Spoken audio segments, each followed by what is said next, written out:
Hello there! Welcome to this episode of Force Ghost Conversations. This is your host, Anthony King, and this week, along with my family, we have a roundtable discussion about the Ahsoka series. Yes, I am joined by Mrs. Force Ghost Conversations, Elise King, as well as my brother-in-law, Joe Brown, and my sister-in-law, Ellie Brown, to break down the series at length. Before we get started, I'm inviting you to join the conversation with us. We can be found on Twitter and Hive at Force Ghost Pod. You can also follow us on Facebook, Instagram, YouTube, and TikTok just by searching Force Ghost Conversations. Also, please be sure to subscribe, rate, and review the podcast on your listening site of choice. Plus, Force Ghost Conversations is live on Patreon. If you're a fan of the podcast and would like to consider pledging your support, there will be a link in the episode description for you to check out the various tiers offered. Finally, please be sure to check out our TeePublic store to buy some Force Ghost Conversations merchandise. And without further ado, it is time to gather around the campfire for some Force Ghost Conversations.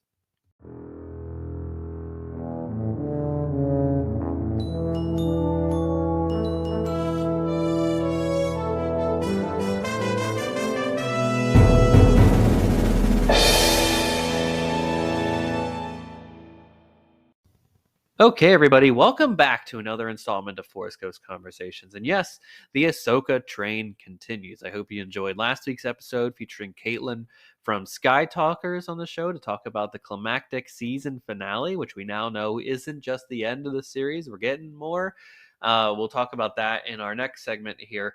But wow, what a great way to conclude the episodic discussions. But we're here today in this main episode to have a full-on conversation about the series at large. Yes, it's been a few months since it premiered, and we've had some time to digest it.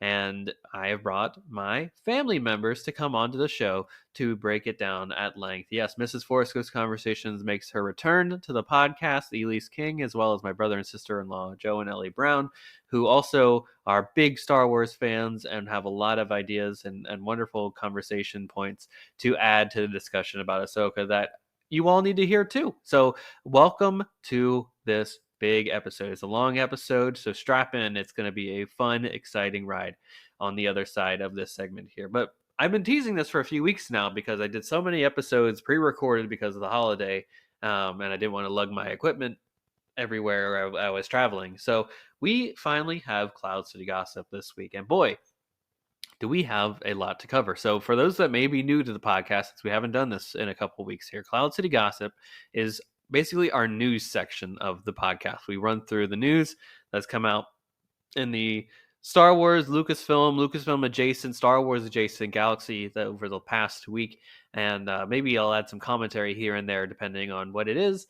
And that's basically it in a nutshell. So let's dive into our first news topic of the day, which is new episodes of Star Wars Young Jedi Adventures will be premiering on Disney Plus very soon. So yes, 6 new episodes with our heroes will arrive on February 14th. So cancel your Valentine's Day plans now because this show cannot be slept on. Trust me, it's a really good show and it's really great for people, anybody, all ages, right? I know it's typically geared towards a more kid-friendly audience since it does premiere on Disney as well, but on anybody can frankly watch it, and there's some great bits about lessons to be learned across life and friendship that can be discerned from this series. Plus, it is a great look into the High Republic age too.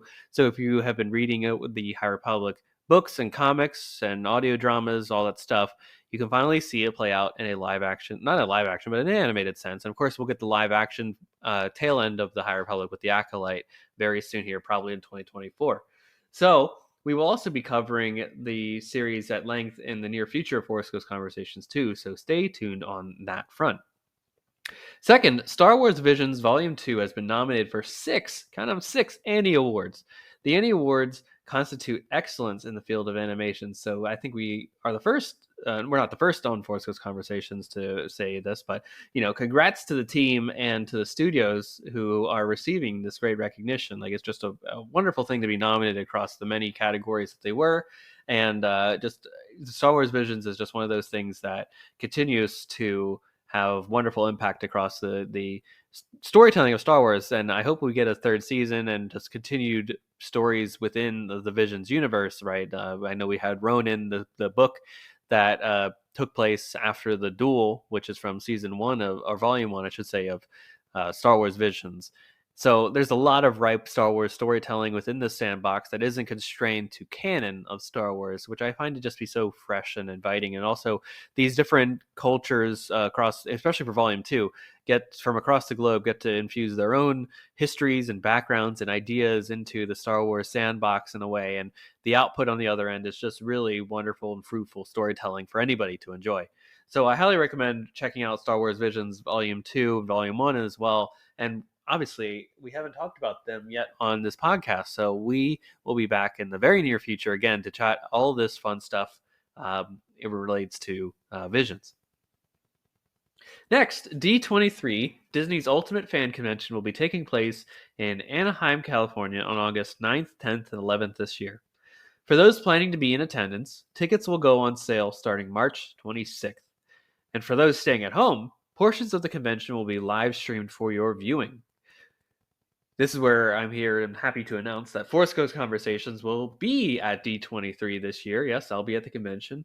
And I hope to see some of our listeners at the convention too. So if you're there, hit us up. We'll love to do maybe we'll do a meet and greet. I don't know. I love going to Denny's. So if I'm there and people show up and want to say hi, then that's cool too.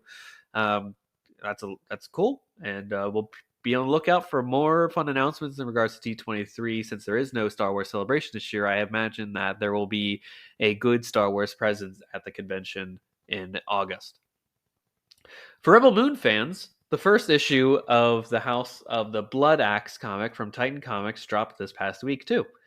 If you want more backstory in the famous rebels from the movie, Deborah and Darian Bloodaxe, be sure to pick up this adventure and the subsequent issues from your local comic shop. And I've heard great things about issue 1 so far, and it adds a lot of backstory to what we saw in the movie. And of course, we will be talking at length about the movie in 2 weeks' time when our conversation with Craig Dickinson comes out. So be on the lookout for that very soon. I think that is it for the news that came out this past week. I can't think of anything else that could come into the fray here. Let me take a sip of water here. Yeah, I think that just about covered it all. Oh, wait. There's a new movie coming. Yeah, did you think we were going to skip over that? No, absolutely not. It was announced this past week that Jon Favreau will be directing a new theatrical installment in the Mandalorian story featuring the Mandalorian and Grogu. I think that's kind of the title they're running with right now, the Mandalorian and Grogu, for the cinema. So the next time, theoretically, if I'm reading this correctly, the next time we see the Mandalorian and Grogu, these amazing characters from the 3 seasons of the Mandalorian so far, will be on the big screen. Now, we don't have an exact date of when this will come out. In my speculation, it could be 2026 at this point because they're looking to go into production in 2024. So that's a great thing. It seems like Pedro Pascal is involved since he posted about it to his Instagram story. That's awesome. Again, they're going into production in the next couple of weeks here. I wonder where this story is going to go. It's going to be an exciting thing to see. I'm also excited to see what this means for storytelling overall, right? I think there's a lot of questions out there about can these characters make the jump from streaming services to the live action and will be successful and profitable? Probably. I think so. I have high expectations and hopes that it will be. I think there's also the question of, will people go to the cinema to see these characters, or will they be objected to that? Because again, not everybody has a Disney Plus account. Maybe they don't follow the TV series. Maybe they just watch the movies. And will people be feeling left out if they don't know everything about it? Right. I think I've seen that criticism for other properties that did that thing. I'm looking at the Marvels, which I loved. I absolutely love the Marvels. I love that story and what those characters brought to the screen. And what I've heard from people is that they felt like they needed to have an MCU PhD in a way in order to go and see that movie, which I think is not the approach to have on that one. But again, I can't stop people from having those opinions and letting it affect them. So that'll be very fascinating. I also wonder what a Mandalorian would look like with a big budget, perhaps a $150 to $200 million budget going onto the big screen. Now, maybe it doesn't have that. Maybe it does. I know some of the criticisms about the show have been that it's in the volume and it seems small scale. So maybe because it may be on a larger film set that is built, this will have a completely different look and vibe to it too. Or maybe they'll keep it consistent with the show and it's just on the big screen. I don't know. All that's in play. And I've also seen articles that Mandalorian season 4 is still in development because I originally thought that the movie would be in place of the season 4. But no, it seems like it's an additive to that. So we'll just have to see how this all plays out here. And within that same announcement, too, we got confirmation that Ahsoka season 2 is in development. So, Caitlin and I talked in last week's episode before the announcement about the prospects of where the story could go from here. And now that we got confirmation, perhaps some of those could come to light. And of course, in this episode this week, we talk a little bit about where the story goes again. I pose that same question: where are these characters going from here? And we continue that conversation on in this discussion here across the various panelists. So it's amazing that we were able to get a second season of Ahsoka. I loved it so much. I can't wait to dive back into the series again and to continue digesting all of the goodness that is this show.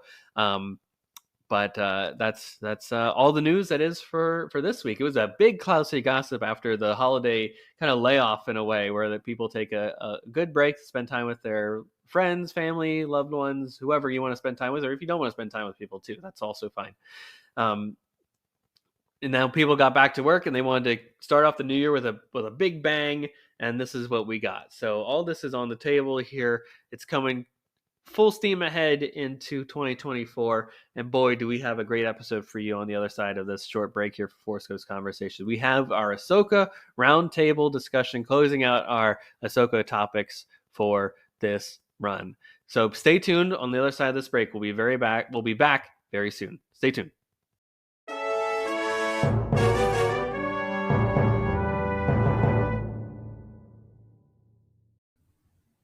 All right, everybody, welcome back to Force Ghost Conversations. And did you think we're done talking Ahsoka? Absolutely not. There's so much more of the show to get into, to dive into the nitty gritty, to figure out if there's a wet blanket or not in this show. We have so much more to talk about here. And this is another first for Force Ghost Conversations. We have had several guests on the show here, but now let's take a deep dive into actually a panel discussion here. Let's see if we can figure out a way to make that work for Force Ghost Conversations and really to have a true conversation amongst folks here.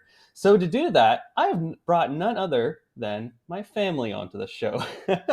Of course, we have Mrs. Force Ghost Conversations on the show, Elise King. Elise, you want to say hello just so people can hear your voice? Hello, I'm back. Yes, I you bet are you missed back me. indeed. They surely did. They certainly did. We also have my brother-in-law, Joe Brown. Joe, hello. Hello. Glad to be back. Glad to have you back, my friend. Also, rounding out the panel, we have Ellie Brown, my sister-in-law. Ellie, how's it going?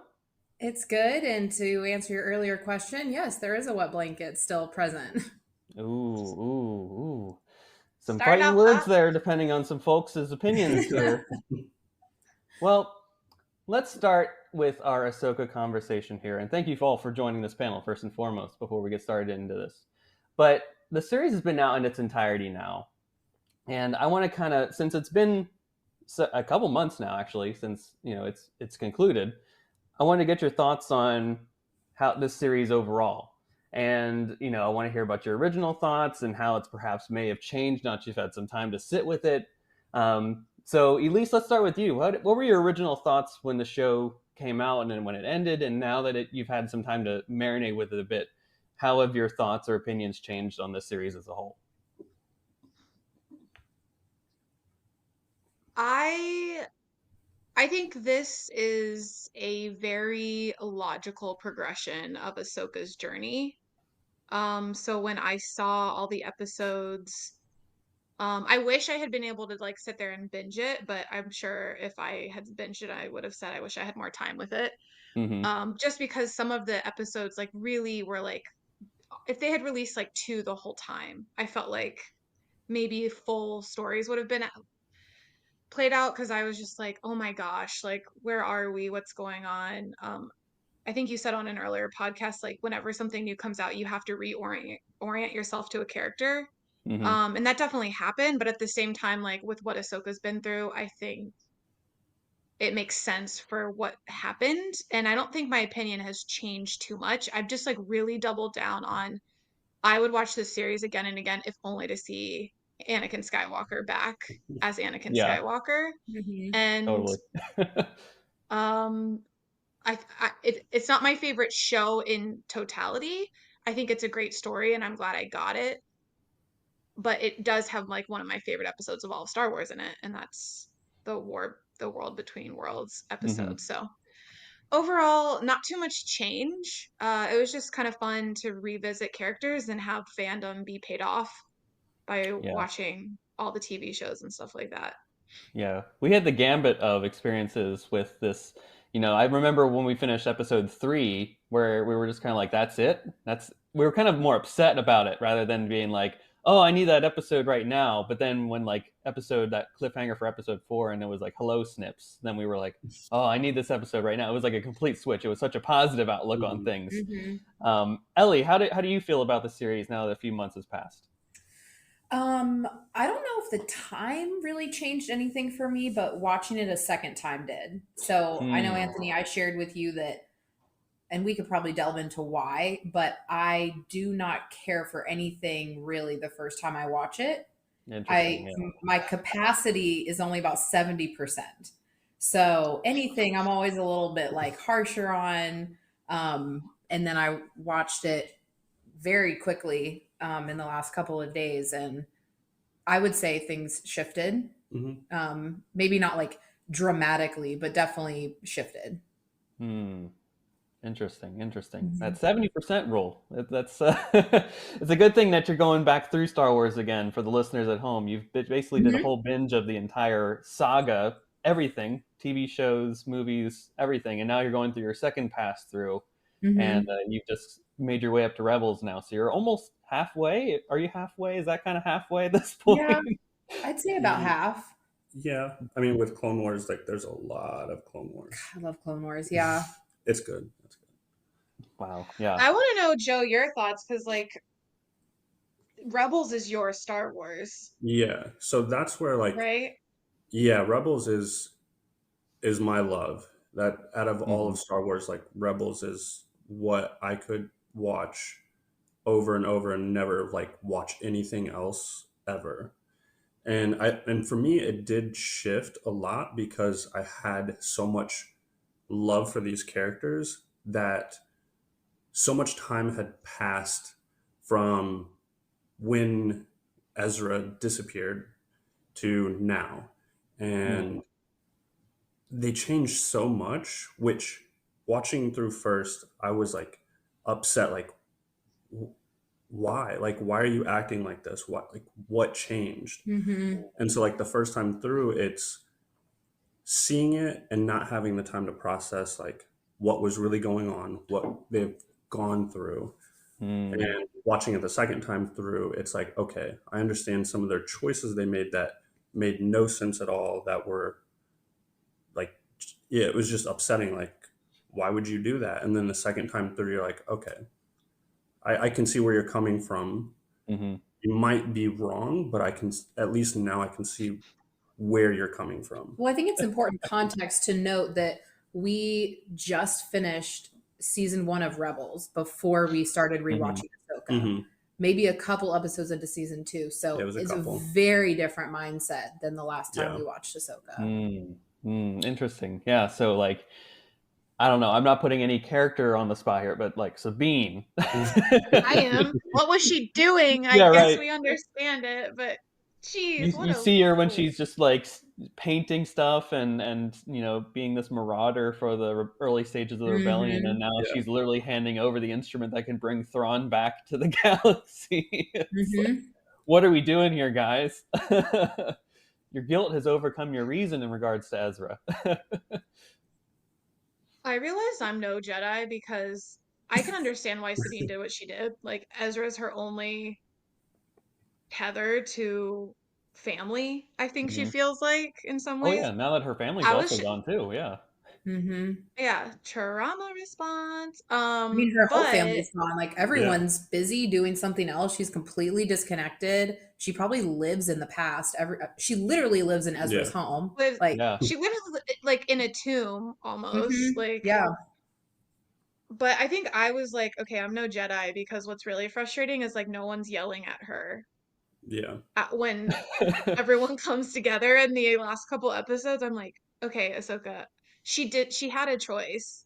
She chose it's like kind of worked out because Ezra's alive. But like, come on, have a conversation where you're Mhm. like, can you admit what you did, Sabine?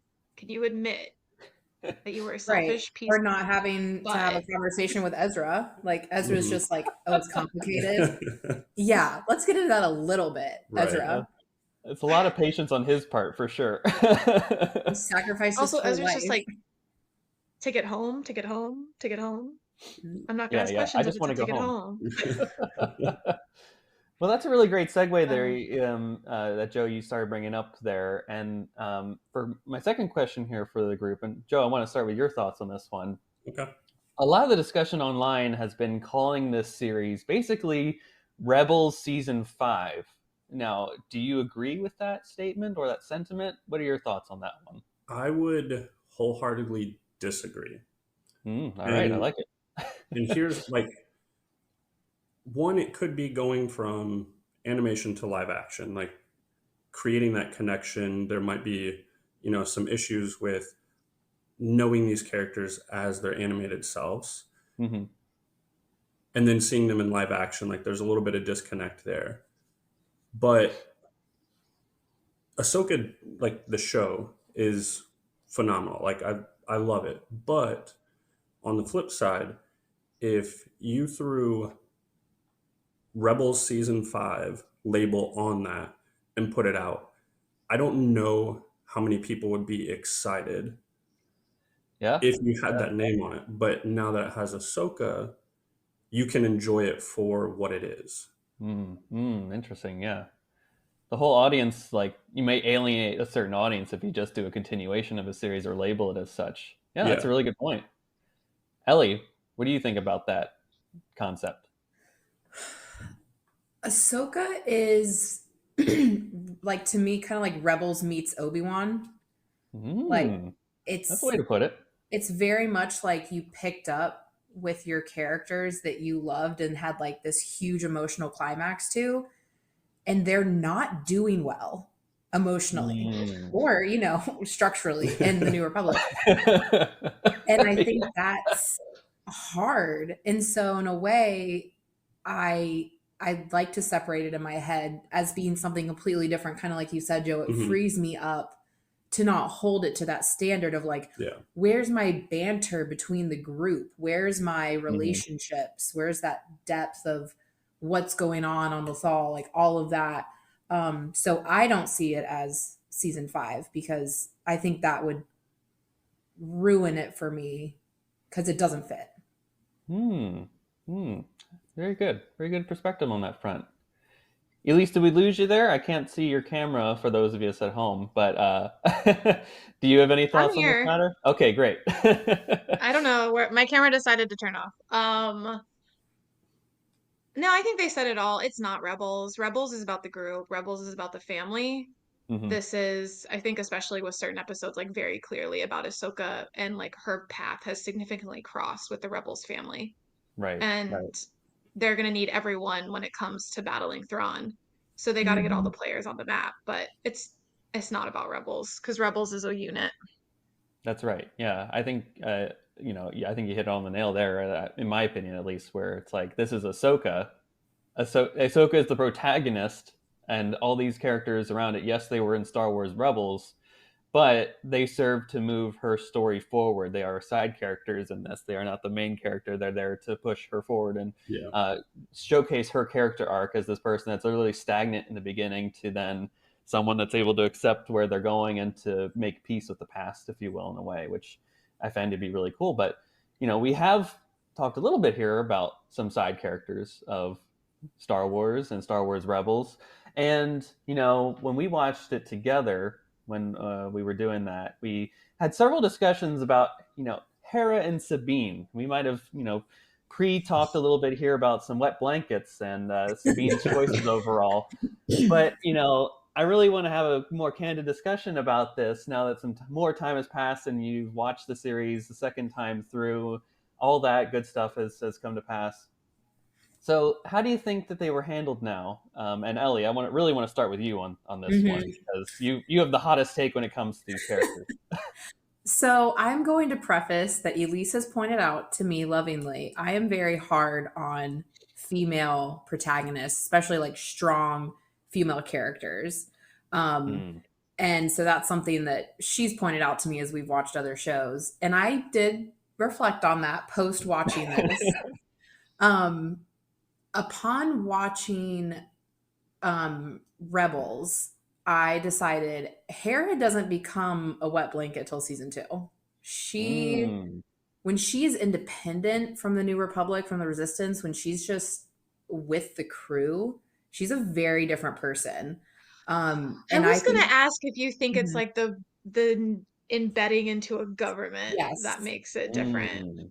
And so what I found in Ahsoka was as she is now back on kind of the group train and she's trying to like reconnect with that part of herself and sloughing off the New Republic in some ways, I found myself enjoying her a lot more and seeing her differently. Mm. So I do stand by that she is very wet blankety. She's also she's also the mom of the group. And I think, and this might, I don't know, this might be a hot take. I think moms are kind of natural wet blankets. I am a mom, and I think that I am a natural wet blanket. Oh, you're Yeah. labeling yourself here as one. Wow. Yeah, because someone has to be it. And I maybe getting into the whole psychology of it, maybe it's a part of myself I don't love. And I see it in some of these strong women who are leaders. But yeah, I still think that she plays that role of, all right, quiet down, kids, it's not a good idea, or we have to do what we have to do. Mm. Yeah. So Someone I has stand to by take it. responsibility. Yeah. It can't be all fun and games and Jedi training at the end of the day. Someone's got to Hmm. get the rebellion up and running. Yeah. I mean, if it's funny you say that because, like, I mean, honestly, for most of it, the true wet blanket of this of Ahsoka is Ahsoka Oh my gosh. Yeah, because Yes. yeah, she's I would agree. because she's so like her true version of herself when she was her best in Clone Wars is muted. Hmm. Like Yeah. It's it's completely a buried under the rubble of post of Order 66. Hmm. yeah. Wow. So Yeah. I mean, yeah, if you're gonna talk about anyone being a dampening, it's I mean when the etiquette and rules robot Hugh Yang is Hu Yang. cooler Yeah. and funnier than you, then there you might be like a little sad. You might be a little too down. I don't know. Well, Ellie, So like, I just want to think more about the Hera thing too, but like, she's so, I mean, I guess she is the mom of Jason, but she's Mhm. very like open to when he's just randomly being like, listen to the waves, mom. I trust that Ahsoka's Yeah. out there still, right? Is that perhaps the least wet blankety moment of her in the entire series, or is that just motherly instinct just stepping in? I think that's her as a mom, like her kind of vibe as a mom, letting him explore. Um, and it's for me more of those mom moments is like talking to Ahsoka about, who'd be really helpful with figuring this out. You should go talk to her. Or Hmm. talking with Sabine and being like, I'm here to talk to you right now. Ahsoka doesn't need to hear this. You need to hear this. Yeah. Just kind of those moments of like being the connector, but in such like a, I don't know, it just is underwhelming, I guess, Hmm. but oh, intentionally. Yeah. Wow. Wow. We've come a long way with the wet blanket statement to the point where Ellie is like almost accepting that you have some wet blanket tendencies too. It's just a full 360 from being like, not every mom is a wet blanket. How dare she be this way? Yeah. I mean, I think maybe every mom is a wet blanket in the best way possible, myself being it's a that. neat. We could rebrand it. We could rebrand We could rebrand from I into mean, wet if that makes me feel better, sure. blanket. Well, Joe, I know you're an Ezra guy. Like Yep. he's one of your favorite characters, if not your favorite character at this point in the Star Wars story. How, honestly, they probably wouldn't get there if it wasn't for Sabine handing over the handing over the orb for them to find the way to get to Peridia. Hmm. So, what are your thoughts on that one there? As a fan of Ezra, have you know, like obviously I think we've talked here like what is Sabine doing? She's letting Thrawn come Yeah. back, but at the same point Ezra would be stuck out there in oblivion forever. Have your thoughts kind of maybe shifted or changed or stayed the same on that front there? I think they've pretty much stayed the same, but I've kind of come to a better understanding of it. Where before it was just like I was angry at Sabine for making that choice, Hmm. but now I'm still upset that she made it. But it's difficult because the fan in me is like, whatever gets me Ezra, do it. Yeah. And then the logical side of me is like, you're crazy. Why are you letting the potential Thrawn potentially coming back? Like, at the time they didn't know if he was going to be able to come back, but even if there was a chance, why, who Thrawn is. Like, why would you give him an Hmm. opportunity to come back and do anything? So as Sabine, what would you have done? He totally would go get Ezra. I You knew totally it. would get I Ezra. knew it. I would go get Ezra, but here's the thing. Here's the thing. I would admit it's the wrong thing to do. I would admit It's it, wrong, but it's so right at the same right? time. And like Sabine, like just kind of glossed over and was like, "We'll talk about it later." Like, I don't want to talk about it now. And it's like, at least come up with something. Like, I came here to get you, and I think that you and I together, we could take Thrawn down and Hmm. get you back, but take care of Thrawn at the same time. Like that wasn't even discussed. So it's like she didn't even think about once she got there what she could do to prevent Thrawn. It Hmm. was, I just have to get to She's a Ezra. Mandalorian, yeah. Yeah, absolutely. A Mandalorian and Mhm. a Jedi, like they Hmm. could do some damage out there. And you're right, she didn't do a great job of explaining how she got there or the why of it all at Yeah. all, which may have some repercussions later on. But obviously, we know at the end they're in completely different places when it comes to I everything think here. some of it has to do with her thinking Ahsoka's dead. I think that's a big part of it. Yeah. Mm, Like if mm, she I think Ahsoka still had that kind of conscience that a lot of Padawans have with their masters of what are they going to think? Is this really the best route to take? And with her gone in that highly emotional moment, maybe feeling like Ezra's the most connected family she has, that's what she felt was her only option. Hmm. wow. Yeah. Oh, these are really great points here. Elise, do you have anything else to add about the Hera or Sabine of it all? No, I was just thinking, I was curious because I'm still trying to decide if I like that Sabine could use the Force. Like when she pushes Mm, Ezra onto the ship at the Hmm. end. And I'm just like, I kind of understood when Ahsoka was teaching Sabine because I think you can take the tenets of what being a Jedi is and apply it no matter if you have the Force or not, in terms of like centering yourself, like letting emotion pass through you so you can like be more open to different experiences and like not hold on to hatred and stuff. I was like, okay, yeah, we could all learn that. And then when she actually used the Force, I was like, are we all Jedi? Like, what's going on here? I just had such a adverse reaction to it, and I still don't know why. I think because I mm. just like don't enjoy Sabine right now in general. But I if we're was just if we're like, Huyen using the Force, she might be having a different. yeah. But I was just like, oh, maybe it's just that it's Sabine doing it. I was just like, oh, we're all Jedi, so we That's all can do interesting. it.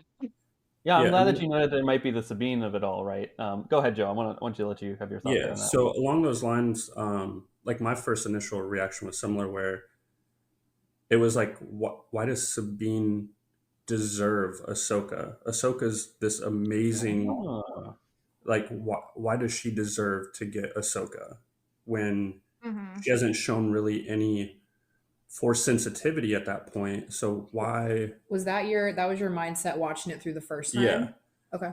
and it's still pretty set on why does she deserve it, except for like I understand the like having that master, having that person that to kind of guide you.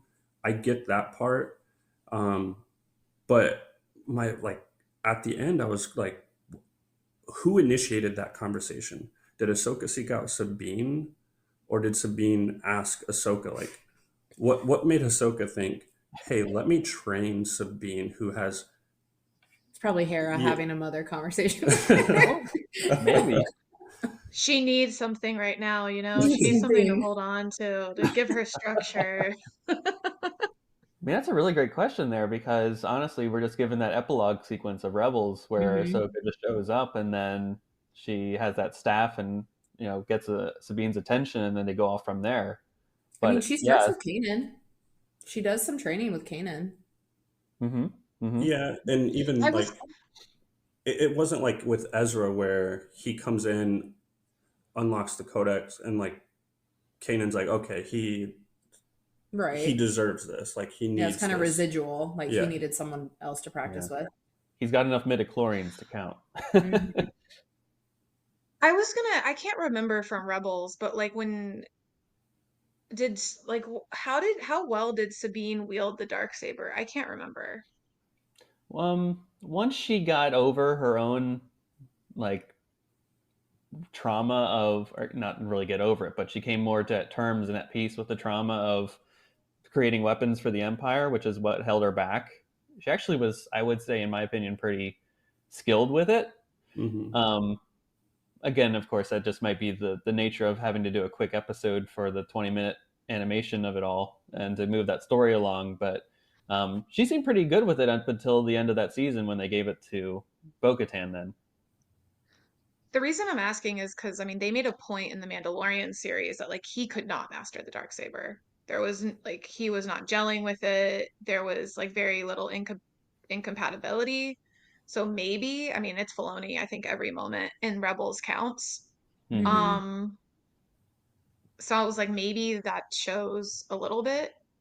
Um, I don't know. That's grasping at straws at this point, but I was just kind of, I think that was my biggest thing with Sabine was just like, okay, she's got the Force. Guess Ahsoka was right about her. Maybe I'm just mad at her. I don't know. Maybe that's what it is. And I think that's okay to admit, like you're being honest about it here. Like again, I think if it were a different character, you probably wouldn't be thinking too hard about it. But yeah, it might just be the Sabine's made some choices there and is not really reflecting well upon her past choices to get you into your good graces again. Yeah. So at this point, we've spent a lot of time discussing, or not discussing, I should say, the big reveals of Episode 5, the World Between Worlds sequence, and that whole episode has Force Ghost Anakin, again the World Between Worlds, young Ahsoka, the Clone Wars in live action again, Rex, the Siege of Mandalore, Anakin in his Clone Wars look, which was pretty awesome if you ask me. Hmm. Um, I want to go through Mhm. across the group here and just kind of geek out about what was your favorite to see. So, Elise, let's start with you. From that whole episode, what was kind of your favorite thing to indulge in?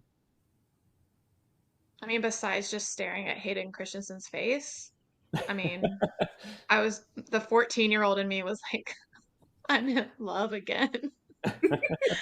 Um, so that yeah, brought out the teenager in me. No, I think it was seeing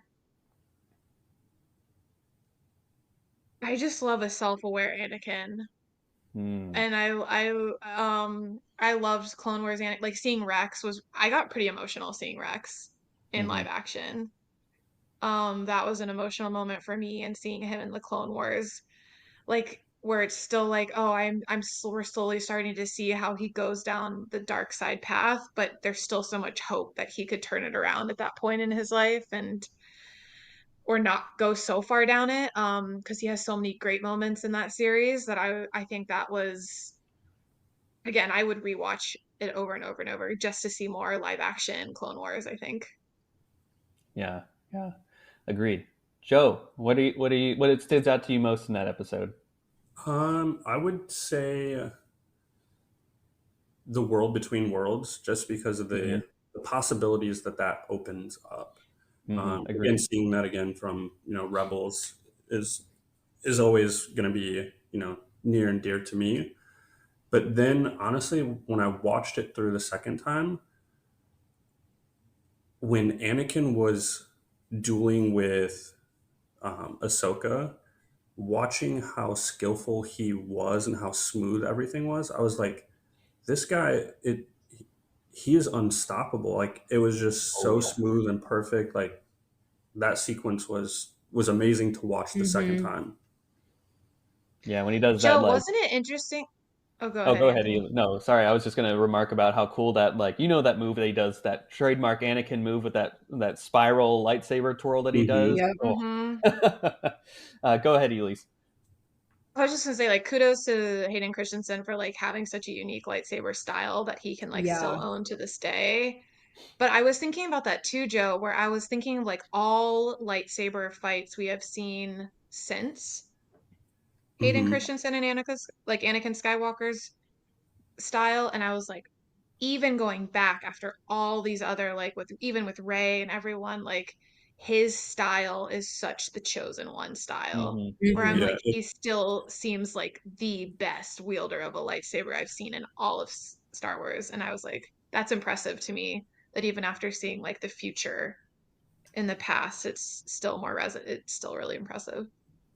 Second that yeah. I 100% don't think I've there, seen Elise. like a smoother, agile, quick. Like it's there's nothing to complain about that style. Like I love watching it. Mm-hmm.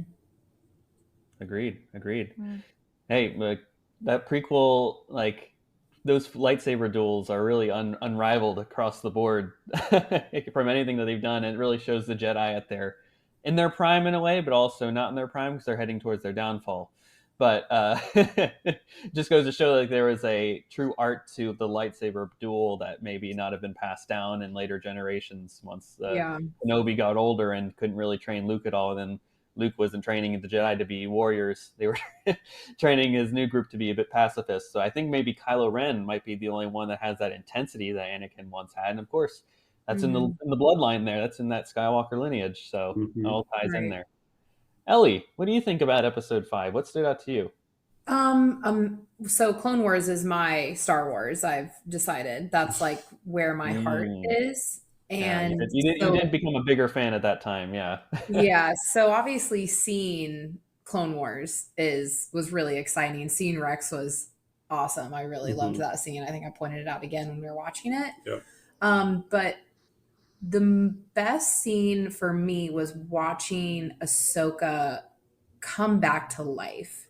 She Mm, is so withdrawn in the Ahsoka series. She's so like muted as a person.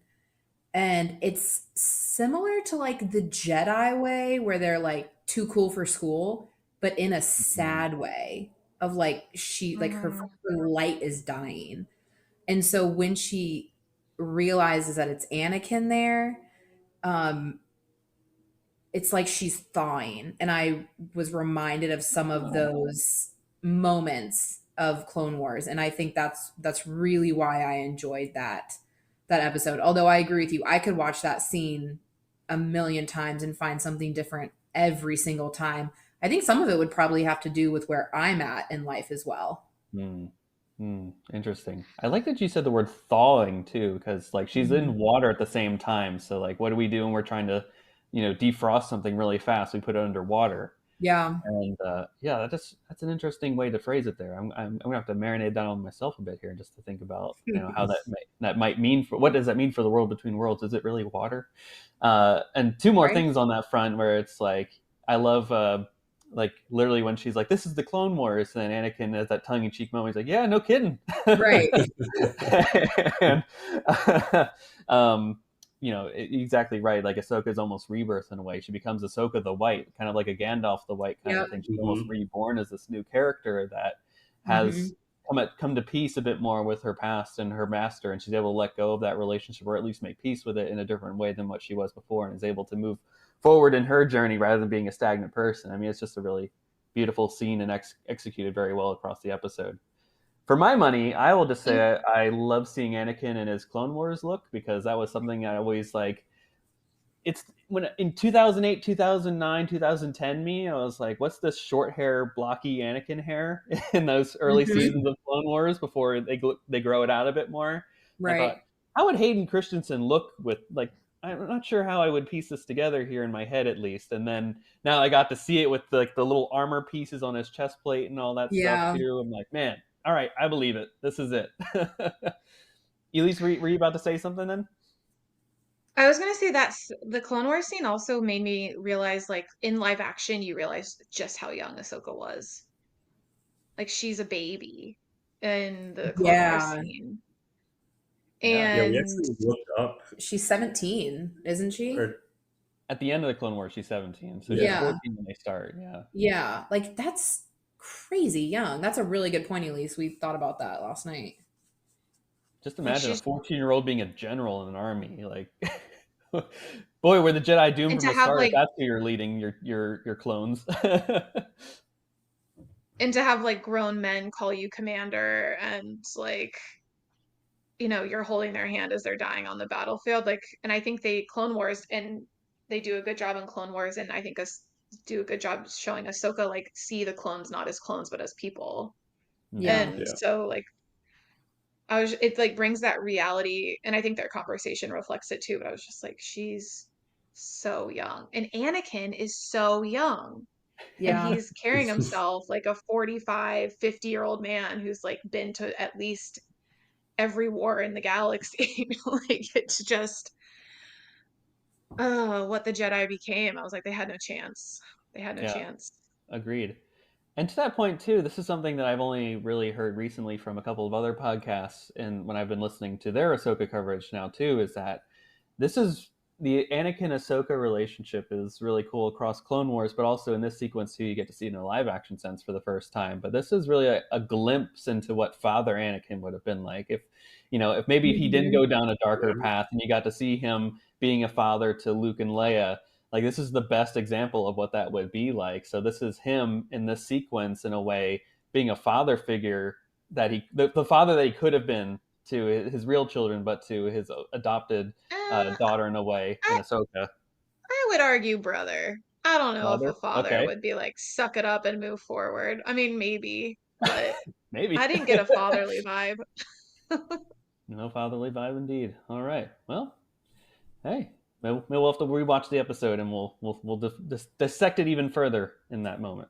Oh no, I don't want to. That's no. I know we're pulling teeth to have to watch episode 5 again. I'll tell you what.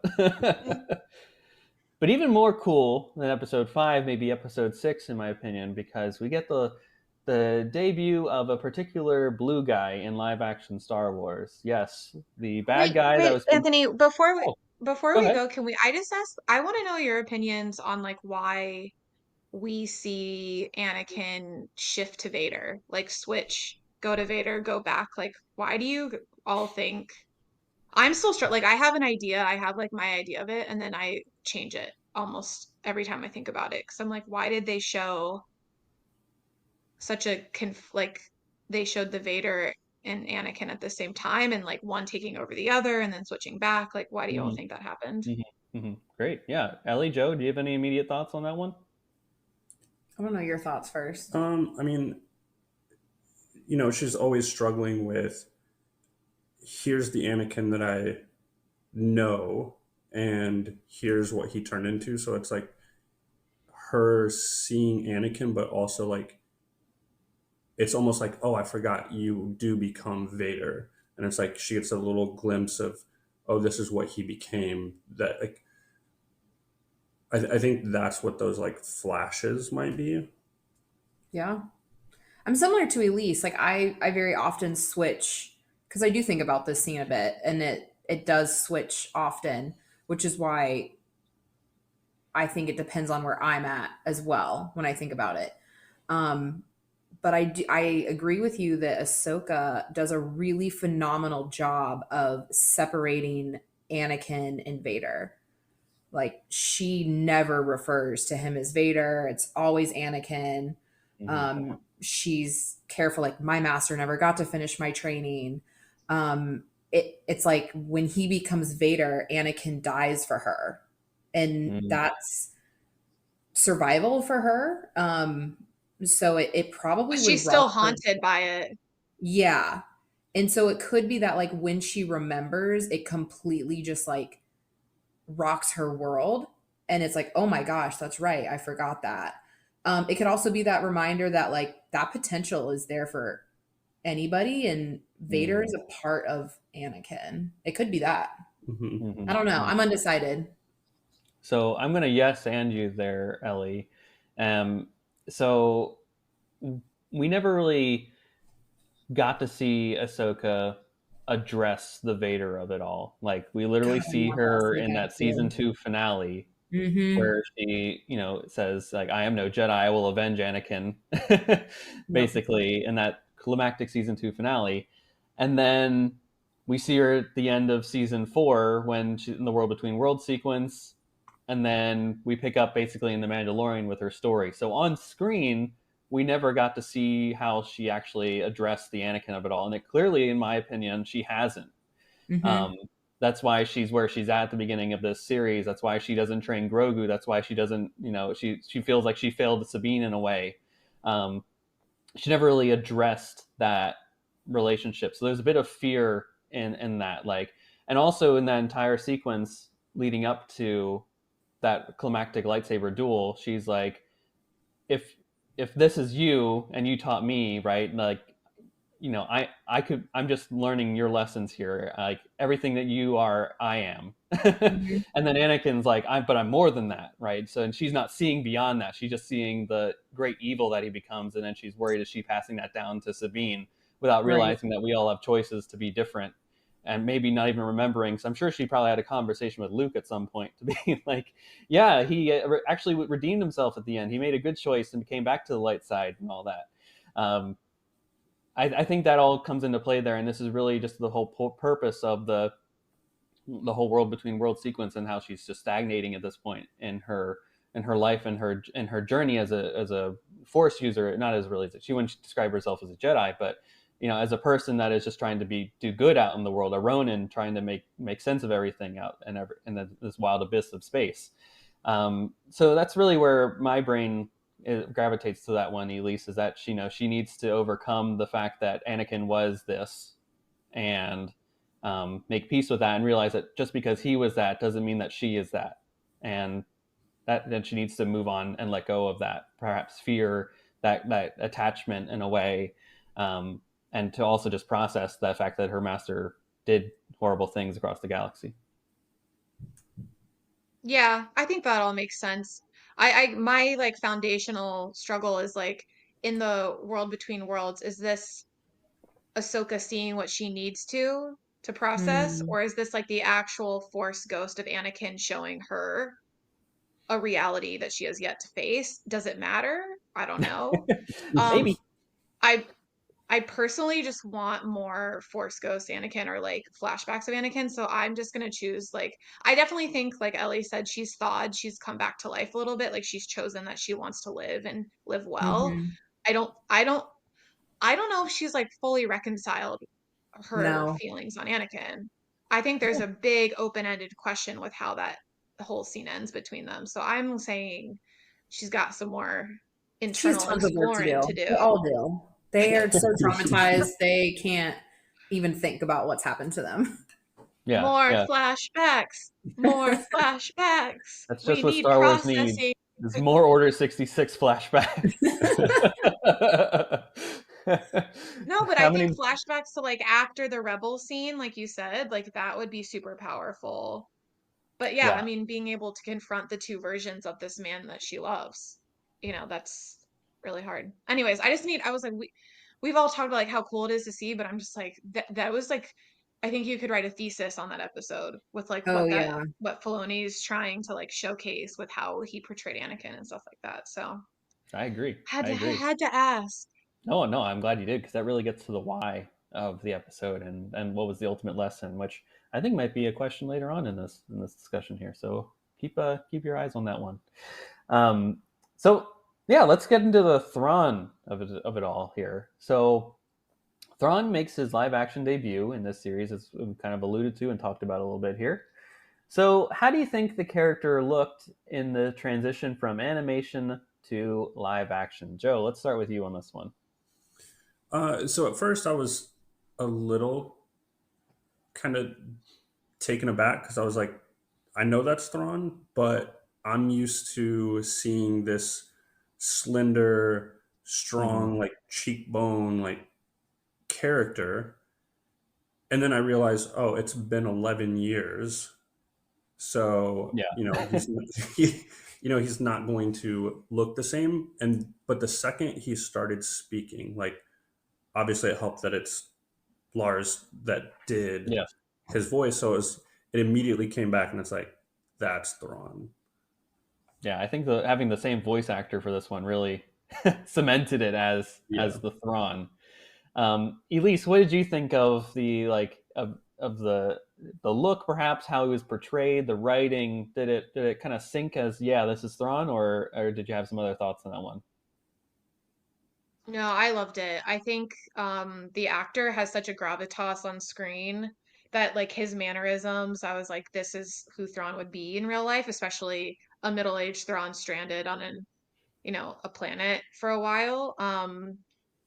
And I loved how he it's just like so consistent with his character that no matter this absolute chaos he found himself in, he was going to impose order. He was going to make the world make sense Mhm. no Mm-hmm. matter what.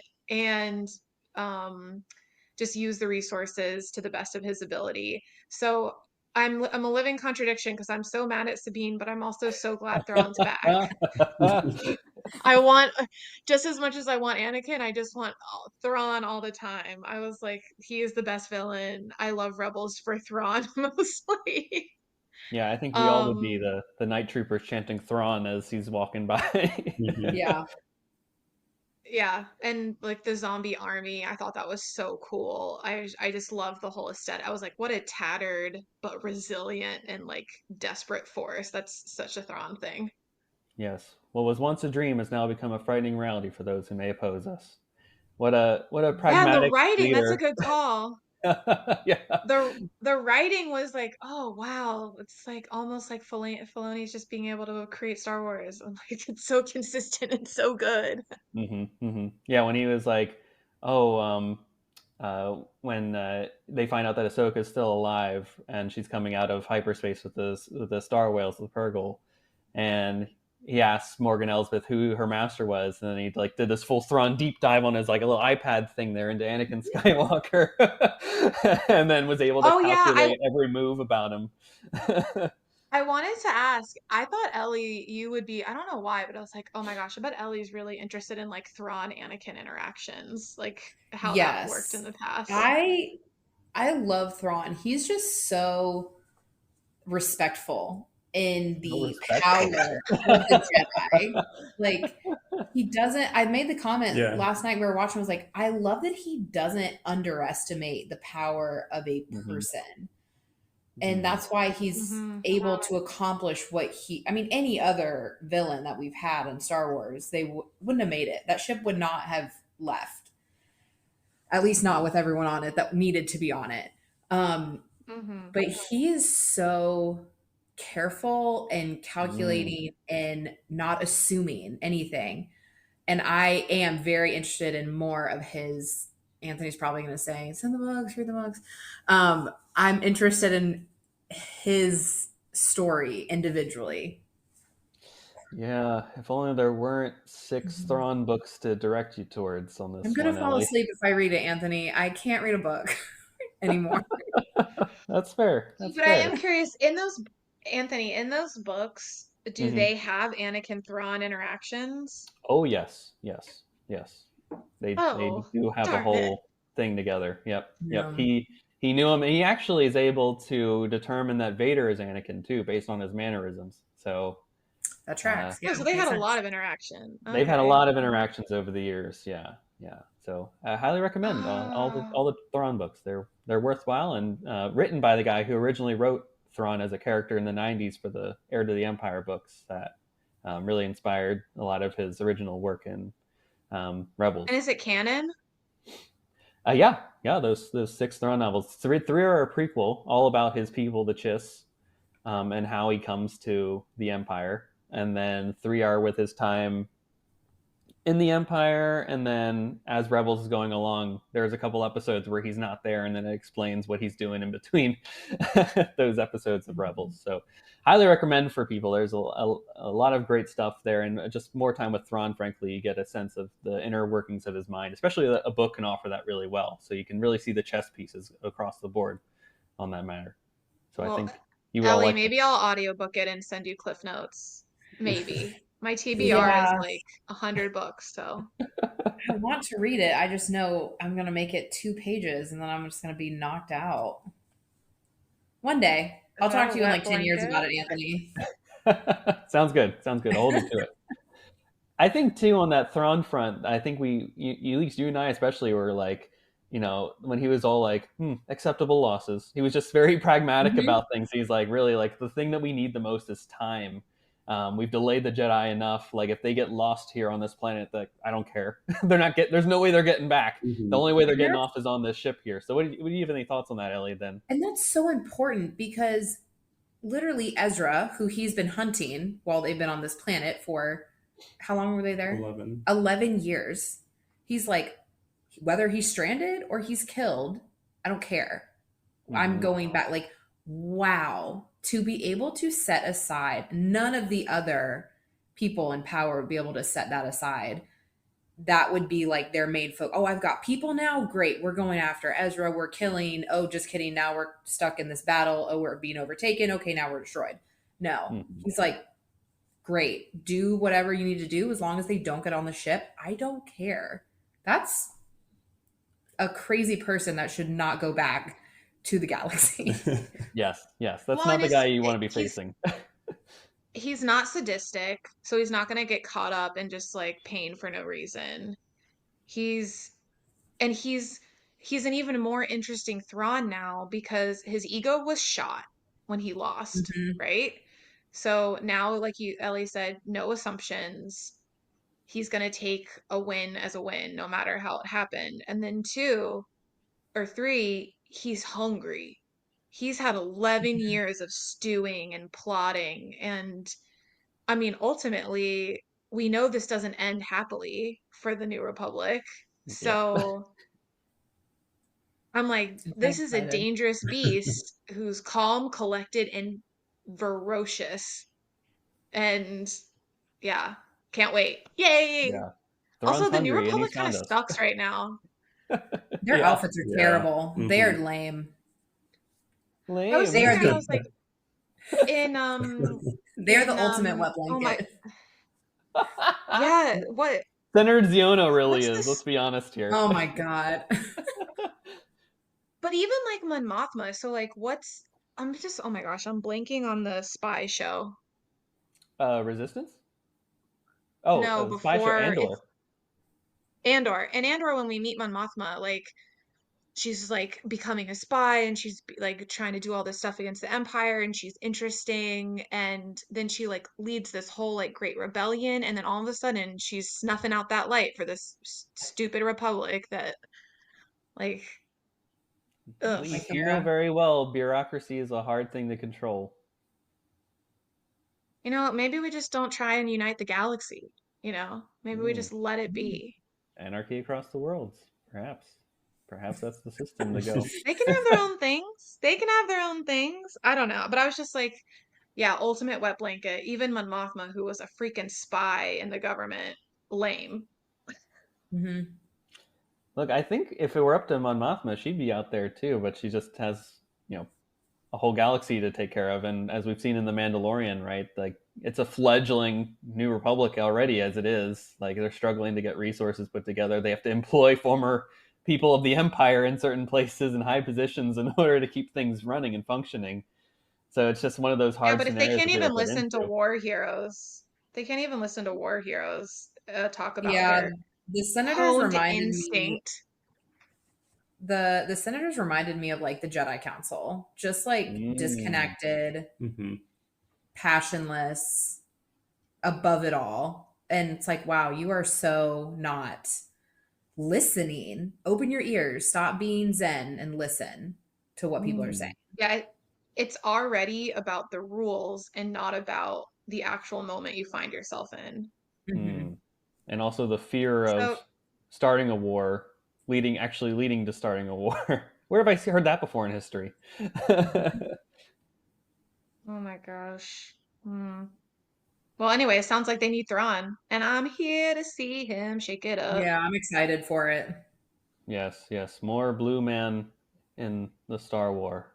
I also too like that it's like Thrawn is so detailed and calculated, but it's always like the one thing that you could never, ever in a million years think is the thing that's going to actually defeat you, right? The Bendu, right? How could he ever know that there was this big moose thing out in the world? The Purgle, right? Star Mm-hmm. whales, like who has that on it? That's a fairy tale. And then Sabine using the Force to throw Ezra on, like he had no idea she had the Force. Like everyone was saying how poorly she was at using the Force, like the worst of any potential Jedi trainee ever. So like it's always that little thing that foils this man's plans that just I can imagine keep him up at night. It's the Oh, that balance of the reminds me, force. like the fairy tale aspect reminds me of like the like pseudo Sith master and apprentice that we saw, and how the Mm. master, I don't remember his name, he Balin just Skull, yeah, they I feel like he's going to search in a power like to search a power that'll just level Jedi and Sith, like just down to the ground. He wants to start from ground zero. He's like, the world is broken. I must remake it. Scorched yes, earth. yes. I'm Yeah, gonna I hold you think he there on has a that one, scorched Elise, earth because I policy. think that might be a question later on here. So hold your thoughts on Okay, that one. sorry. All right. Well, let's get to the big themes of this all and the lessons learned. What's the point of watching the show if there isn't a lesson to be learned at the end of the day? So, what do you think is Ahsoka's ultimate lesson learned over the course of the season? Ellie, let's start with you on this one. Where do you think is the big grand Mm. theme of this all? You have to choose to live. Mm-hmm. Mm-hmm. That's a choice. You know, you can go through the day um, to complete whatever tasks you have on your piece of paper, but you have to choose to live every day, and that's hard. And you can't ignore the things that have happened. Like Mm-hmm. living's going to be painful. Yeah. Yeah. Very, very good points on that front. Yeah, I agree entirely. Joe, do you have anything else to add or to second on Yeah. that front? How I kind of took it when I was thinking through is not just like choosing to live, but they talked about, you know, Anakin passing along those skills, and will Ahsoka turn out like that? And if she trained Sabine, I viewed it as Ahsoka is also choosing to live through training Sabine. Like Mm-hmm. those Mm. skills, those abilities, all of her training is going to be passed on to Sabine to live through whoever Sabine happens to train.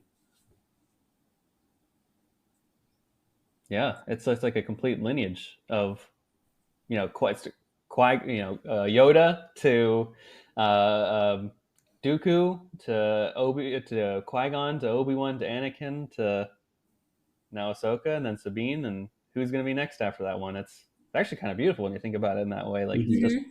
all these great Jedi and interesting characters along the way. This is like a family tree in a way.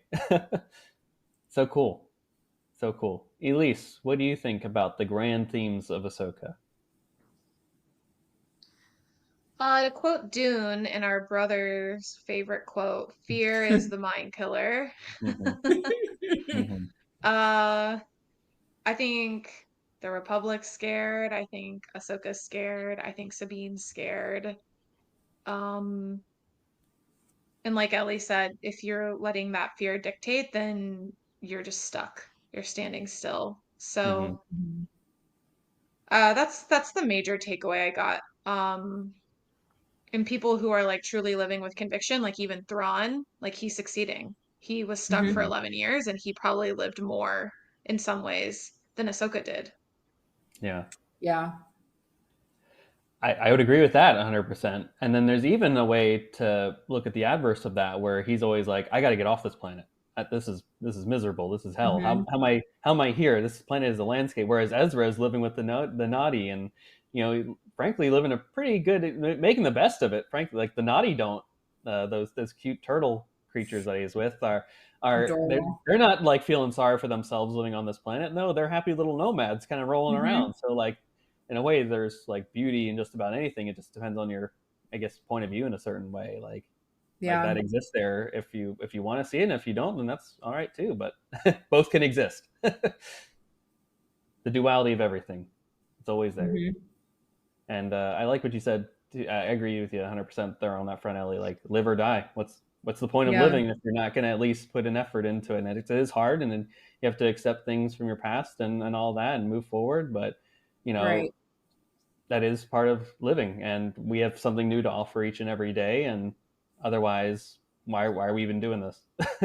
find Yeah. find your purpose, find your thing. Do it. So cool. It's so cool. Ahsoka teaches us a lot of great stuff here.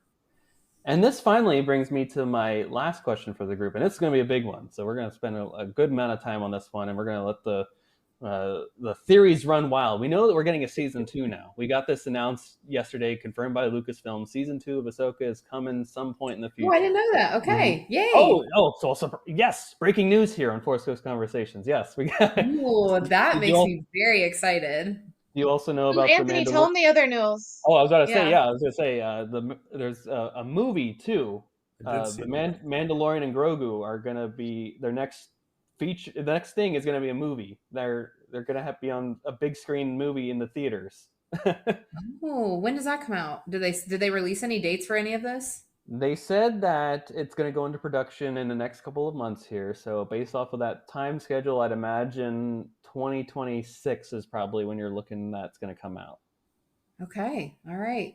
No, it's so long. It is long, but it's going to be epic when it comes out. And the fact that we Hmm. got this announcement seemingly out of nowhere is pretty wild to me. So there's a lot of great stuff coming from the Star Wars galaxy in the very soon future. I know it seems distant now, but it's actually sooner than we think, probably.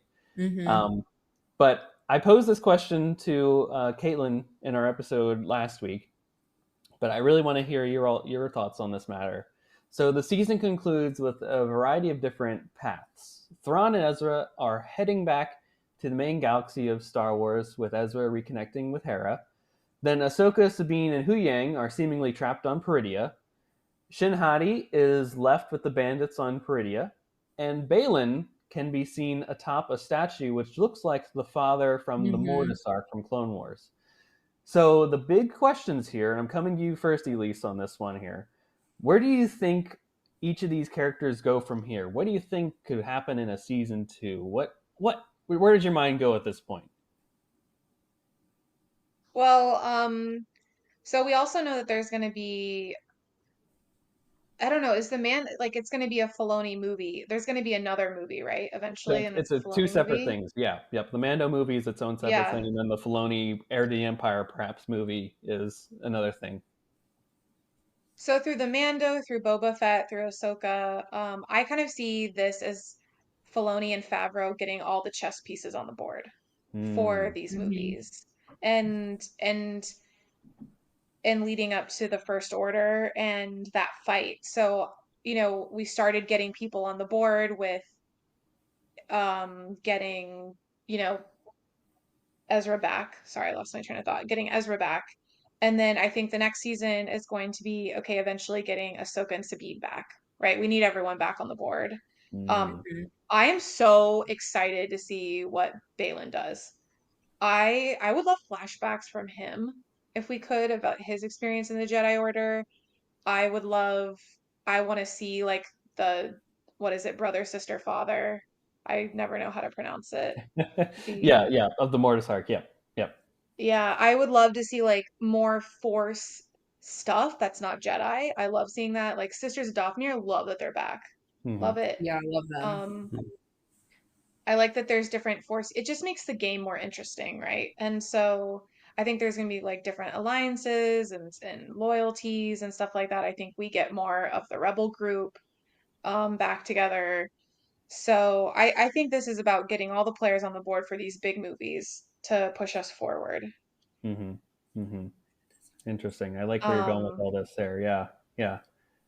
You really and want through it, another Order 66 sequence with Balin? I don't, I would even love like him seeing cracks of the Jedi Order during the Clone Wars. Like there were some crazy conversations about like what the role of the Mm-hmm. Jedi are in the Clone Wars and stuff. And I'd love to see that play out through someone else's eyes other than Anakin's. So in Ahsoka's. So I just any more like well-rounded like viewing of the Clone Wars we could get, I would love it. Or what it looked like right after the Clone Wars. Um, Mm-hmm. that like Mm-hmm. the dark times. I think that's a really interesting time too. So I think it's yeah, it's going to be like all of these characters coming to reconcile their own pasts at the same time, coming up for this big battle that's going to happen eventually that they'll lose. Yes, yes, yes. It will not end pretty. Let's just say that. Um, Joe, what do you think about where these characters are going here? Is this, we kind of know a future for where this is heading here, and I didn't see Ezra at all in episode 7, 8, or 9. Yeah. What, now that he's back in the galaxy far, far away, what does this spell for his story in the future? So with the one thing that I with this question struggled with is there's so many possibilities that it like my mind went crazy. But Yeah. I did settle on the one thing that I have to see happen is I need to see Ezra climbing through an air vent Hmm. because Yeah. he's done all of the other rebel stuff. He's come back in a trooper's cost, like the whole get up and um, like his mannerisms. Everything is Ezra except for like all of Rebels. Like that was his thing. Like he was able to get around using those air ducts, and it's like I want to see him. Is that how he escaped off the Star Destroyer? Did he climb through a Mhm. vent? Was he hiding in the vent? Like what? I want to see him climbing through a Yes, yes. vent. I will second that. And I'll say Joe, two more things I need to see him do when he in the next season or a movie or whatever happens in the future. I need to see him eat a Melu run, Yep.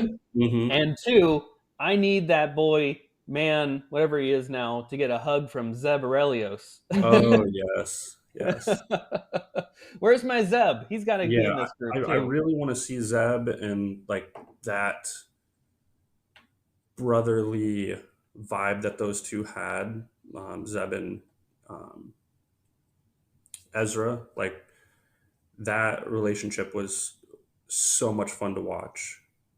And then throw in Chopper there. Like have to Oh, see Chopper him. too. Yeah. I have to see Chopper do something. Like I want him to go just crazy on something. Like I enjoy how fun would Chopper it to like, be being crazy. a chopper centered episode? Hey, I would love that. let's do it. Let's do it. Honestly, like I think the kill count for Chopper is higher than any other character across Star Wars, and the fact that we're heading to a full-on war with Thrawn, it's going to be Chopper unleashed in just a little bit here. Yeah, Joe, I one of the wanted to initial. ask you, what if you got a Kanan flashback? Do you want I, I that?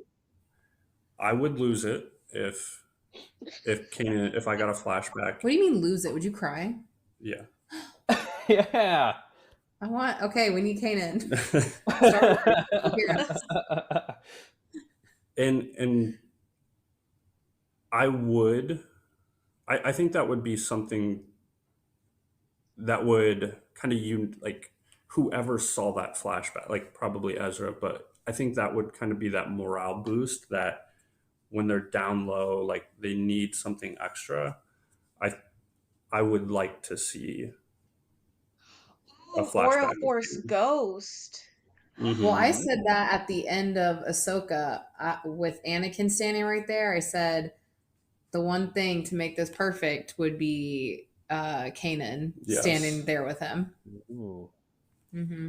I could Interesting. see like Ezra being pinned down and like either Kanan as a Force ghost or he remembers a lesson Kanan imparted on him Yeah. Yeah. as like that morale boost you were talking about. Oh, gives me chills. Gives me I'll give you chills. one even better than that, Elise, in my opinion. It would be Okay. bring the Loth Wolves back that are kind of like Yep. Kanan, but his spirit not Kanan. If Yeah. I see Yeah. some big Loth Yes. Wolves come in and do some damage like they did in Mhm. the Rebels finale, oh, now we're Oh my cooking. gosh, what if they're riding Loth Wolves and then all of a sudden Ezra looks over and the Force ghost is on a Loth Wolf That'd be riding great. next to him? That's great. That's brilliant. Put on pen to paper right now. Let's see it happen. Maloney, give us a call. Yeah, David, if you're listening, you can take these ideas free of charge. Please take these ideas. We'd love to see them implemented. Ellie. Okay, ask Ellie because I have a question for Yeah. her too. All right, Ellie, take it away. So I will say this. I really enjoyed the Ahsoka series. I did feel like I was waiting for something. And I think that's intentional. Like it's almost like in the Clone Wars when they would do like, their 3 episodes and you'd be on like the first one and it's building, the second one, it's like, okay, you can see it, and then the third one. It almost feels like that, where I got a lot of satisfaction out of it. I really enjoyed it. I can pick apart some things. It's not this like very straightforward. I know exactly what's happened and I don't need to watch it again. But I'm unsatisfied. And I think that's intentional because it's completely unfinished. So I do think that Sabine and Ahsoka will get off of the planet. I don't know what's going to happen with girl what's her Shin. name? Yeah, Shen. Shin She's Shenati, yeah. she's going to go through detox on the island. That's going to be a problem for her. It's going to be a hard time. So, and I didn't love the father, daughter, son, whatever they're called thing in Clone Wars. That was like not my favorite part of Star Wars. Wow. Yeah, I know. Take Ellie coming in. I didn't like it at all the first time. My 70% meter was at like maybe 5 to 10. I was like, this is far for me. I don't love this kind of thing. You don't love the lore behind all of it? Yeah, I just was like, this seemed random, and I could go back and talk about that.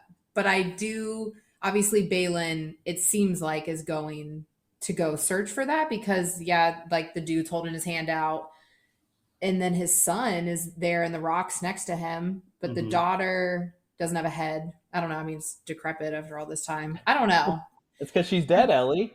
Yeah, that's true. I'm not as excited about that whole thing. I mean, I think it will obviously play an interesting part.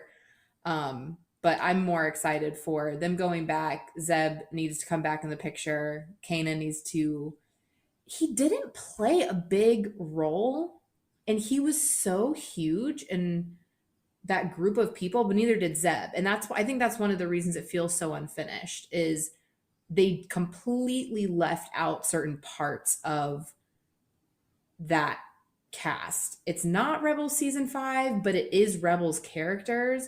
And to not even mention them feels very intentional. Besides Jason running around, that's it.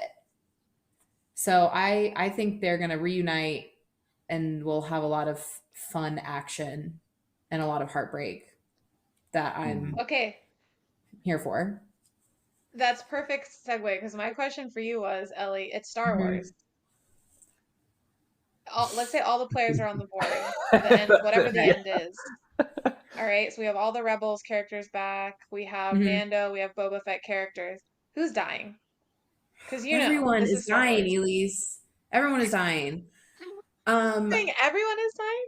Everyone but Sabine. Everyone? She's left alone eternally. I will say to that point, Elise, like we do see the ghost in Rise of Skywalker. Like it's there at the Battle of Exegol. So someone's flying that ship. At some point, Star Wars saga is so long. Like these people are dying. Like they're not millions of years old hanging out. Like they're dying. Unless you're the Emperor. Wait, can you Anthony, can you remind me from the Mandalorian time frame to the Rey lying on the ground in Exegol time frame? How many years? Okay, so A New Hope to Force Awakens is 30 years. I think, or is it Return of the Jedi? I think actually, sorry, it's Return of the Jedi to A New Hope, and not A New Hope, but The Force Awakens is 30 years. So this is This is like year 2, year 5 3, years 5 after. years. I think this is 5 years after Return of the Jedi, which makes sense because this is 9 years after A New Hope. Yep. So um, we're 5 years after Return of the Jedi, so that's about 25-ish years from now is The Force Okay. Awakens. I could be entirely wrong, And so please forgive me, internet, if I'm whose wrong. whose voices do we hear in that scene again? So I mean, from this group, not no, you don't have to list everyone. from this group, it would just be Kanan and Ahsoka. Mm-hmm. Yeah, so Ahsoka's dead. Yeah, dead. Devastated. Yeah. Like it's. I mean, she'd be it's gonna very old emotional. too. Let's just say, like, she'd be very old at that Yeah, I point. mean, people are older. I mean, I don't know. It's not going to be She's in pretty. her 40s now. Yeah, she'd be 65. They're not that old. It's what I'm getting at is people are dying. People are dying. Yeah, I mean, I think people are dying in this one. It's too okay, well, I'll also bring this up. It was not crazy for me to think that Sabine died in that first episode. Right. State your case. State your Anthony, case. you mentioned in the first 2 episodes both times that nobody could think that Ahsoka died. It was so obvious. Oh, sorry, that Sabine dies. It's so obvious that she was okay, and no one could think that. And I'm like, Anthony, first of all, she gets stabbed through the gut. Okay, it's not like she got hurt on her arm or her leg. She gets stabbed through the gut. Also, the show is called Ahsoka, not Sabine. So we know that Ahsoka is this like lifeless flower, and what's going to spark her to come back to life? Sabine dying and her not being there and her like reigniting the fire. I digress. It is not crazy for someone to think that. Also, I'm it's Star so Wars, glad you and they defended don't care. yourself here. And it's Star Wars. They don't care about our hearts. They don't Well, care you about also our have to minds, our think, souls. I watched this after Bad Batch with Tech. Yeah. Mhm. So there's no like Star Wars will do what Star Wars is going to do. That's true. Anthony's like, Yeah. yes, you're so silly. Hey, I'm glad you defended yourself here because, like, you know, you made a valid point here. You made a very valid point. You argued on your behalf, and I was wrong. I'm sorry. No I one think could I have mostly mentioned it for the point that we watched it together.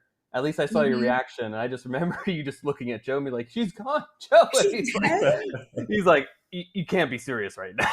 I was like, she's so There's annoying. no way. Like, I saw that less as Ellie being silly and Joe being in denial. Joe's like, no, Really? no way. It's never, I will no, also say never gonna this. happen. I will Never. not apologize for being swept up in a show.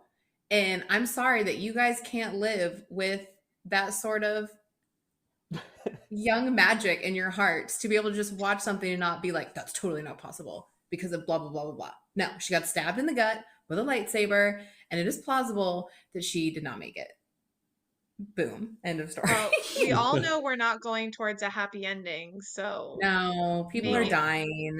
Yep. It's not going to be good. people build your emotional support groups now. Ugh. Yeah, Yeah, that's going to be brutal. That's the whole point of Star Wars Celebration is to get people together after a climactic event. Like the tech passing was like 2 weeks later with Star Wars Celebration, and Or like people just had like in full the- on mourning together. In the Star Wars High Republic, when I went up to the author of one of the books and was like, thank you for just How dare ripping you. my heart out. Thank you for making me like characters and then destroying them. By the way, Joan Ellie, you should totally read these High Republic books about stuff. Is that what you They're were really reading good. at Christmas? Yeah. Yeah. Okay. Yep. Yeah. They're really good. Highly I'll recommend try it in 10 years. taking a deep dive. Well, Yeah. eventually, when you do a third round through the Star Wars story, and you have to start with the High Republic adventures. Oh yeah. We'll And have when to the do that after Acolyte You comes can Baby out too. too. you can read it with Luna. Make it a tag team family affair. Oh, there you go. Mm-hmm. Yeah. It's true. It's true. Her first book is her first Star Wars book isn't set in the High Republic. So hey, you've That's got your true. entryway already.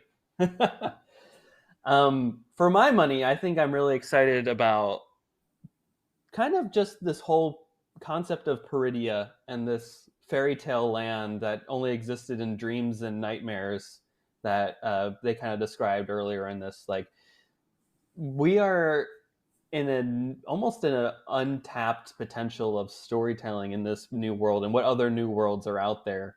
And like, I'm just so excited at the prospects of, like, there are no rules in a way in this new Mm-hmm. world.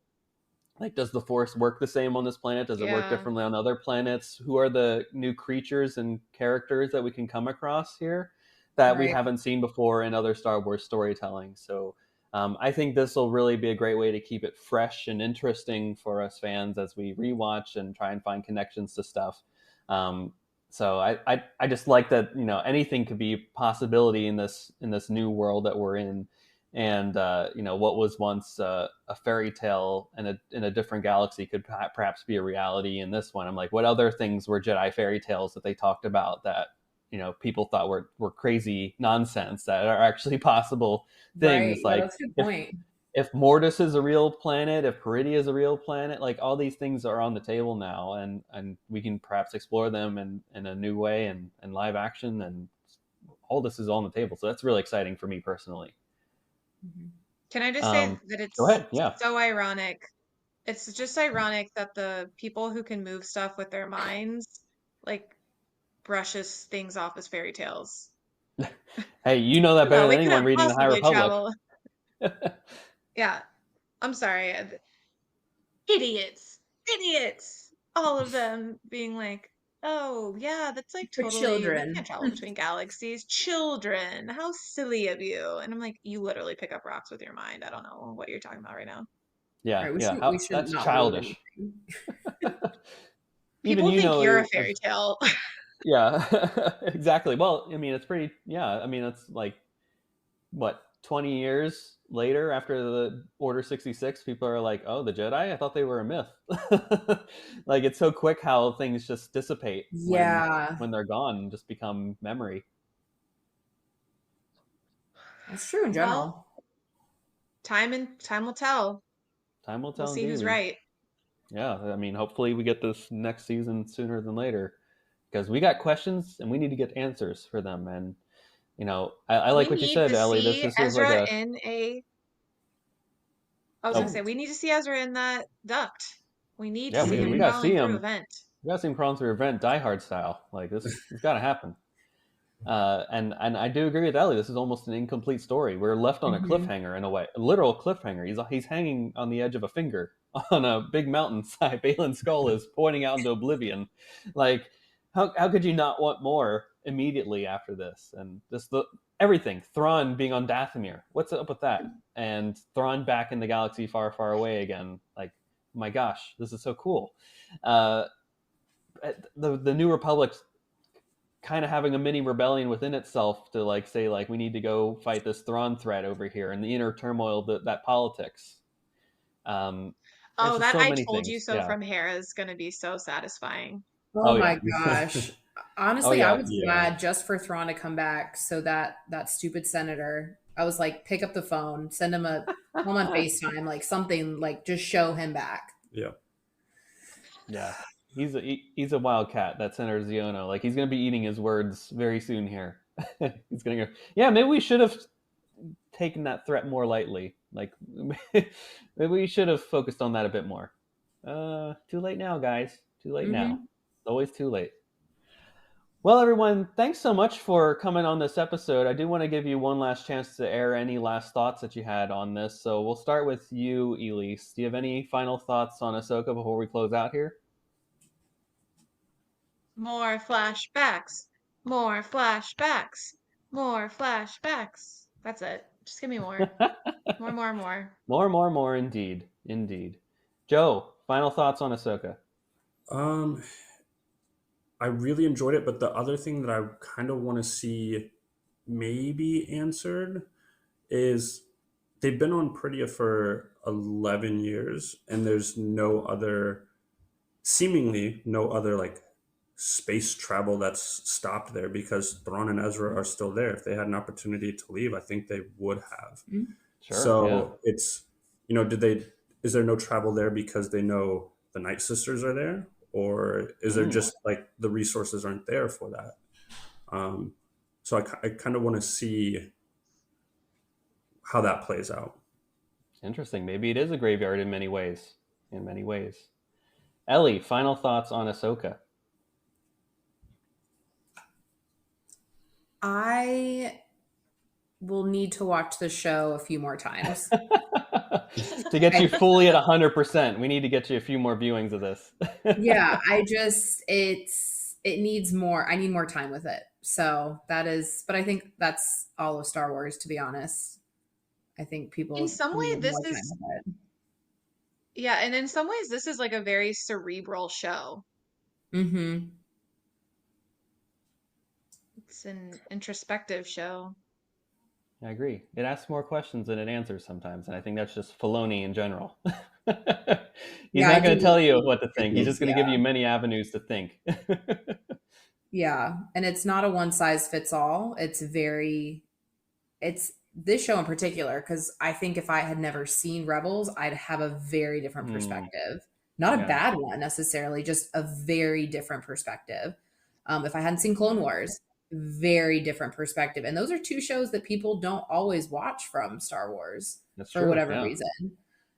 So I would be really curious to hear someone's perspective who hasn't seen those things. I had a coworker who saw some of Clone Wars and only watched Rebels because when Ahsoka was coming out, I was like, "You fool! You need to go watch Rebels." And I think he like did the highlights.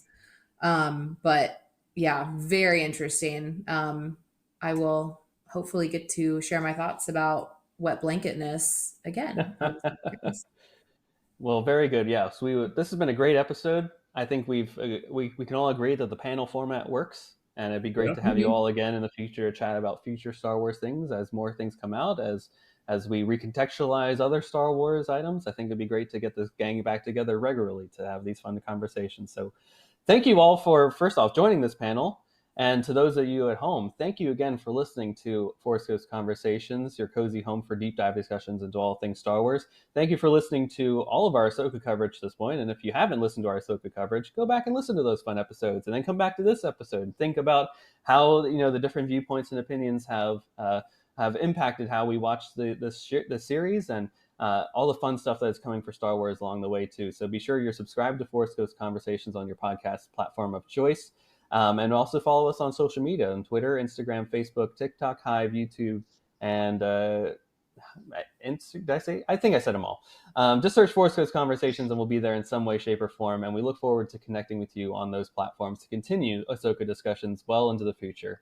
And until then, we'll be back next week with a brand new episode in the Star Wars galaxy. And until then, again, may the Force be with you. Take care.